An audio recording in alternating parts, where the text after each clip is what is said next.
大家好，歡迎收睇點解歷史。好多人以為1911年嘅辛亥革命係推翻清朝嘅決定性一擊，但歷史往往比我哋諗嘅複雜。其實辛亥革命爆發只係一連串深層次社會矛盾集中爆發，而一場意想不到嘅股災先至係呢場歷史巨變嘅真正導火線。今日我要講嘅就係呢個離奇故事。一個進士出身嘅官，點樣喺上海炒股輸咗300萬兩銀，最後引發一連串連鎖反應，搞到大清王朝轟然倒塌。呢啲唔係小說，係真係發生過嘅嘢。故事要由清末講起，要想富先修路呢一句，而家我哋聽到耳都起繭，但其實當年清朝末年呢一句已經喊到震天響。起鐵路帶嚟好大經濟效益，就算係愚昧保守嘅滿清都開始轉態，下定決心要起鐵路。但係當時嘅滿清既冇錢又冇技術，諗下啦，1895年甲午戰爭打輸之後，清政府要賠俾日本2億3千萬兩銀，呢筆錢相當於日本4年幾嘅財政收入84%，俾日本攞咗去抗軍。更慘係清政府根本攞唔出呢筆錢，唯有向洋人借款，最後連本帶利要還6到8億兩，仲未完。1901年八國聯軍之後嘅辛丑條約又多筆4億5千萬兩嘅賠款，39年分期還，連本帶利將近10億兩。計落清政府每年要還2000幾萬兩，佔財政收入1/4。喺咁嘅情況下，清政府邊度仲有錢起鐵路？洋人就幾樂意借錢俾你，但八國聯軍啱啱走咗冇幾年，民間嘅反洋情緒好高漲。如果同洋人合作起鐵路，點合作都會俾人鬧到狗血淋頭，話你賣國，逼住嚟。滿清唯有將眼光轉向內部集資，鐵路商辦嘅做法就係咁出台。所謂鐵路商辦，其實就係民間集資。為咗呢件事，廣東成立咗潮汕鐵路公司，湖南成立咗全省鐵路總公司，四川都成立咗川漢鐵路公司。但10幾年過去，未講起好，連動工嘅影都未見到。而由成都去漢口嘅川漢鐵路，又係當中最悲慘嘅項目。點解咁講？四川人集資起鐵路嘅情況比較特殊，廣東、湖南呢啲地方因為本身經濟底子好啲，集資主要係面向有錢嘅士紳，同老百姓關係唔大。但四川起路嘅條件好差，而且經濟又差，冇辦法，唯有將巨大嘅資金缺口對準加稅。四川人發明咗一樣嘢叫租股。乜嘢係租股？簡單講，就係按照田地收成強制徵收入股，直百抽三。你塊田每年收成值100兩銀，就要攞3兩出嚟買鐵路股票。呢個即係話，四川差唔多所有納稅嘅農戶都變咗川漢鐵路公司嘅股東。一個四川農戶全年收成都係幾十擔米，交完田賦地租之後，仲要再交筆租股。佢可能一世人都未見過火車，但佢手揸住張股票，上面寫住佢係川漢鐵路嘅股東。呢張股票就係佢對未來嘅全部希望。四川喺1903年就成立咗川漢鐵路公司，前後募款1400萬兩，當中有8成係租股，只有2成係大戶募款。足足7年過去，到1910年，呢間公司已經使咗700萬兩銀。結果呢，都係得由宜昌到萬縣起咗段15公里嘅鐵路。冇錯，15公里。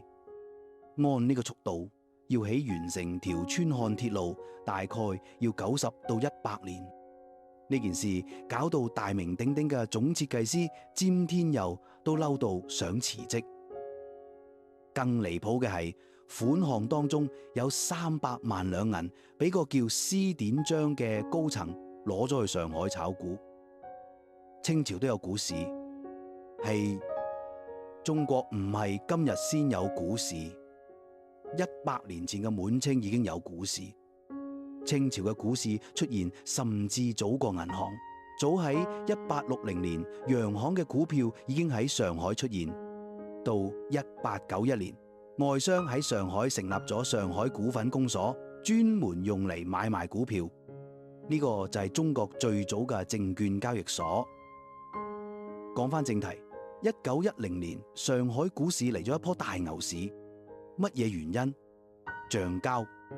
當時福特汽車公司推出咗 T 型車，汽車開始入屋，汽車要輪胎，輪胎要橡膠，全球橡膠價格暴漲。倫敦橡膠價格由每磅2先令升到12先令，而橡膠嘅生產成本呢，每磅只係1.6先令，中間嘅利潤空間高達7倍幾。呢個消息好快傳到上海，一時之間同橡膠有關嘅股票都暴漲。淨係1910年6月就有30隻新嘅橡膠股票喺上海掛牌，捲走嘅資金量高達1350萬兩銀。呢個交易量連當時老牌嘅倫敦交易所都自愧不如。當時上海灘係點？新報用咗8個字嚟形容：人情所向，舉國若狂。邊隻股票都有人買，邊個賣股票幾日就賣晒。洋行買辦搶購股票，錢莊老闆搶購股票，公館太太小姐換首飾賣鑽戒去買股票，甚至連人力車夫都喺度傾橡膠股票。有間公司叫蘭格志拓殖公司，對外聲稱喺南洋經營橡膠種植園，仲開發石油、煤炭、採伐木材。佢每3個月派息一次，編造各種發展計劃，聲稱年分紅可達45%。公司仲喺各大報紙頭版大力宣傳，同外資銀行聯手操控市場。結果股價由1909年4月嘅780兩，一路飆到1910年3月底嘅1675兩，升咗28倍。但呢啲公司入邊有啲啱啱買咗地，有啲先至種落橡膠樹苗，仲有好多根本就係空殼公司，完全係靠吹水嚟呃錢。呢個時候，我哋嘅主角出場，施典章。施典章係四川瀘州人，1857年生，進士出身。按講呢個背景應該前途無量，但佢喺官場蹉跎半生，最高只做到廣州府知府，一個4品官。1905年，川漢鐵路公司需要個人負責喺上海館投資。施典章既係四川人，又有主政地方經濟嘅經驗，級別都啱。於是佢得到四川總督賞識，奉聖旨下海經商，做咗川漢鐵路公司駐上海經理，職責係總收支，相當於今日嘅首席財務官。佢手上掌住幾多錢？川漢鐵路公司喺上海存放嘅股款大約350萬兩銀。公司有規定，為咗分散風險，每家錢莊存款唔可以超過15萬兩。施典章當然知道呢個規定，但佢揀咗無視。施典章識咗幾個朋友，都係錢莊老闆，都係炒橡膠股票嘅主力。施典章將川漢鐵路公司嘅公款大量存入呢幾間錢莊，每間存款都遠遠超過公司規定嘅上限。唔止咁，佢仲直接用公款買蘭格志股票485股，每股市價1400到1500兩，總計投入大約55萬兩。計下數，施典章將川漢鐵路公司嘅絕大部分資金都壓晒落橡膠股票度。點解佢敢咁做？因為佢睇到蘭格志股價由780兩升到1675兩，睇到新購新股16倍超額認購嘅瘋狂。佢信只要再升多啲就賺大錢，補翻公款，神不知鬼不覺。但佢冇諗到呢場狂歡就嚟完。1910年6月，美國突然宣布緊縮政策，限制橡膠消費，國際橡膠價格即刻插，由每磅12先令跌到9先令，跟住係6先令。倫敦橡膠市場爆煲嘅消息好快傳到上海。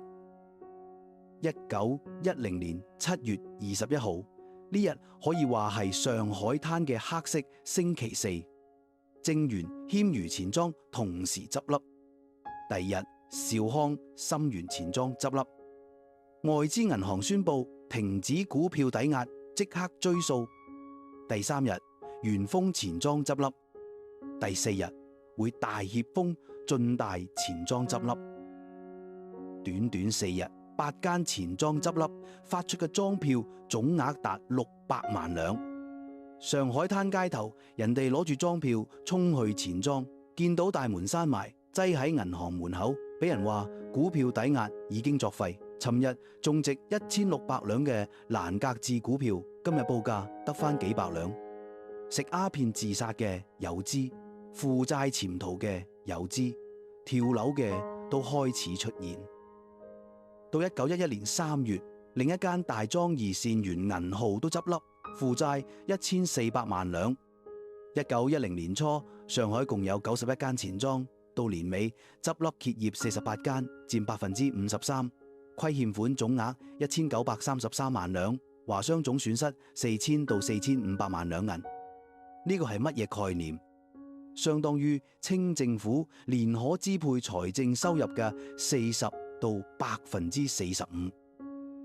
而川漢鐵路公司呢，350萬兩存喺上海嘅股款，至少300萬兩血本無歸。嗰啲用租股入股嘅四川農民，佢哋嘅血汗錢就係咁冚家產。呢個時候有個人俾任命做郵傳部尚書，主管全國鐵路、電報、郵政、航運。呢個人叫盛宣懷。盛宣懷係邊個？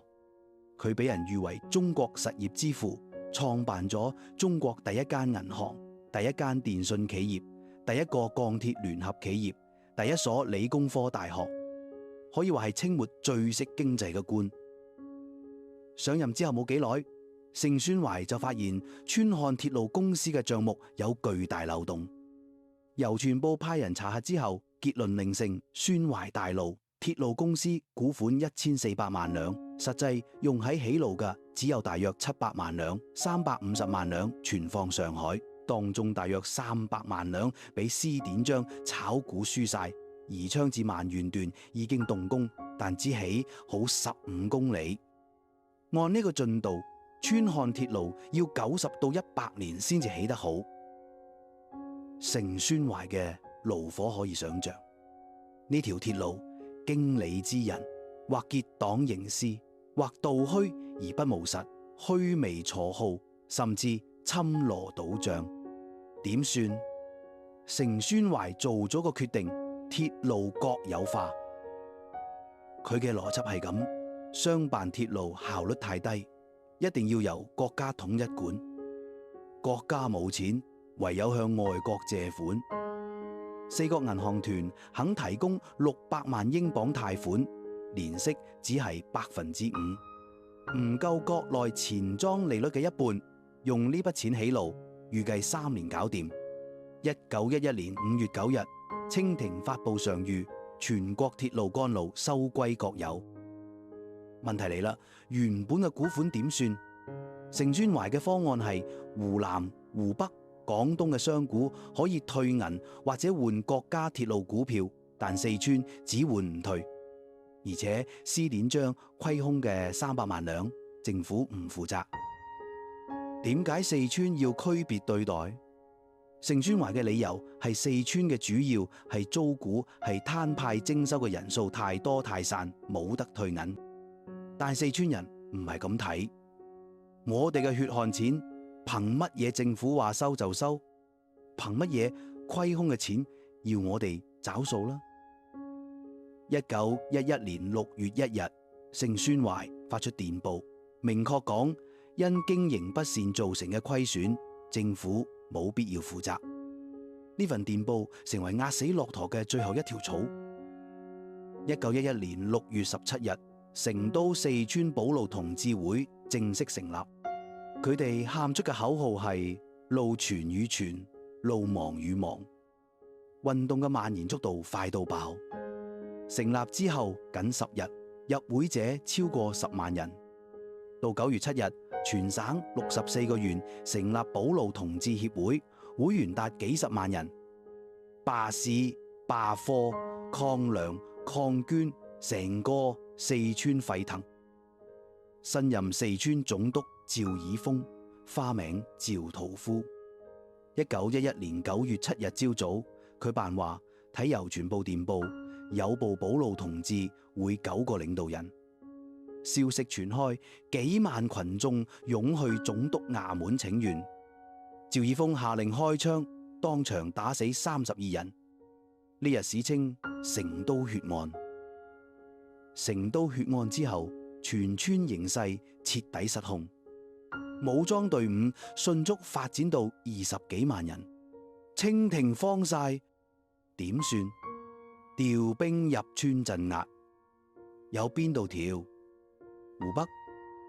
9月中旬，清廷命令湖北新軍經宜昌入村。呢個決定成為清王朝嘅催命符。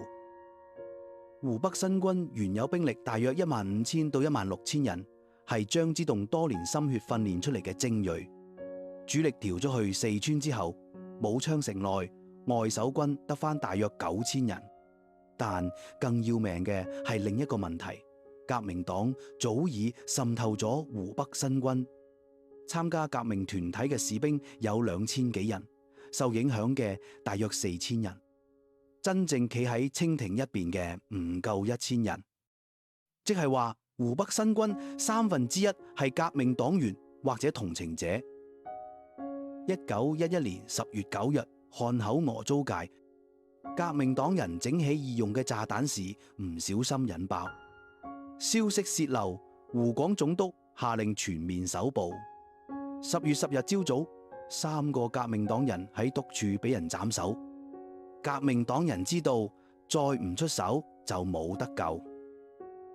1911年10月10日夜晚7點，革命黨人再等唔到，因為一場偶發嘅衝突，有人開槍打傷咗排場，箭在弦上，不得不發。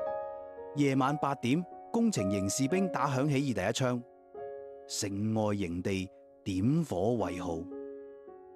起義軍直衝軍械庫，守庫士兵大部分係革命黨員或者同情者，配合行動，順利佔領軍械庫。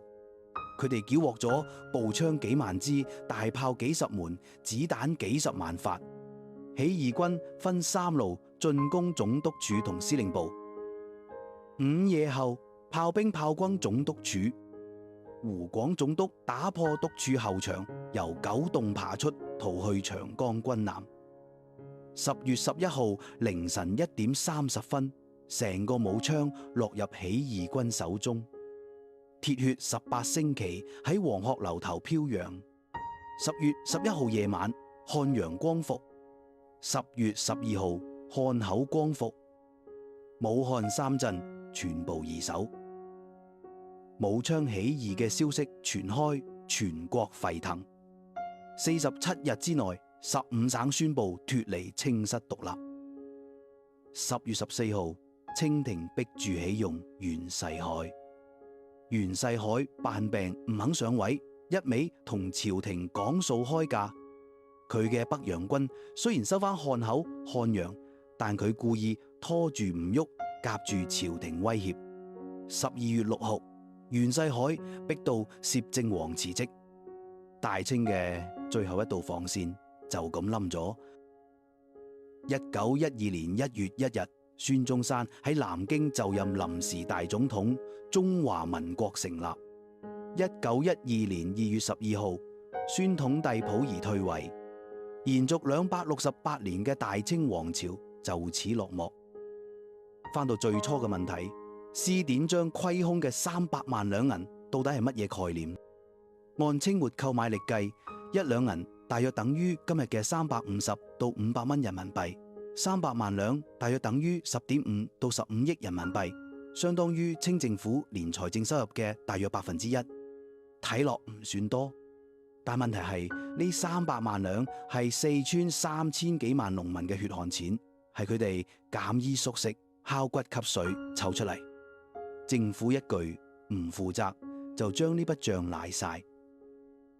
歷史冇如果，但我哋可以諗，如果清廷當時咬咬牙攞出300萬兩填補虧空，安撫四川民心，會點？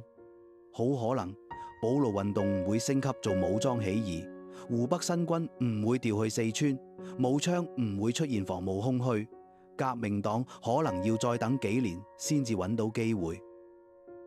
但係清廷冇咁做。成孫壞嘅邏輯係，政府冇權力動用國庫嘅錢嚟填補商辦鐵路公司自己造成嘅投機損失。由財政紀律嘅角度，呢句冇錯，但由政治智慧嘅角度，呢個係致命嘅誤判。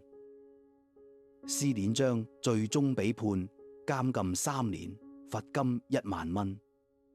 相比佢捅嘅天大窟窿，呢個處罰比輿論嘲諷為高高舉起，輕輕落下，罰酒3杯。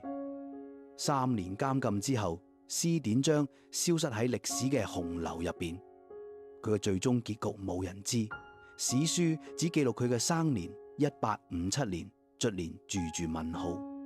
一個進士出身嘅官，因為一念之差，間接推倒咗一個帝國，跟住默默無聞，淡死咗。呢個大概就係歷史嘅諷刺。孫中山後嚟評價話，若冇四川保路同志會嘅起義，武昌革命可能要遲1年半載。一場橡膠股災，一個貪婪嘅官，一項倉促嘅政策，最後匯成改變歷史嘅洪流。呢個就係1911到1911年發生嘅真實故事。佢話俾我哋知，歷史嘅車龍有時就係俾咁樣一連串看似偶然嘅事件推動。如果滿清知道區區300萬兩銀嘅虧空，最後成咗壓死駱駝嘅最後一條草，我諗就算係3000萬兩佢都肯保。轟轟烈烈嘅保路運動竟然源於一次股災，唔得唔感慨。歷史有時就係咁戲劇性。當然，佢都客觀上促成咗辛亥革命，最後開創咗一個全新嘅時代。今日嘅影片就到呢度，歡迎訂閱、讚好、轉發，我哋下期見。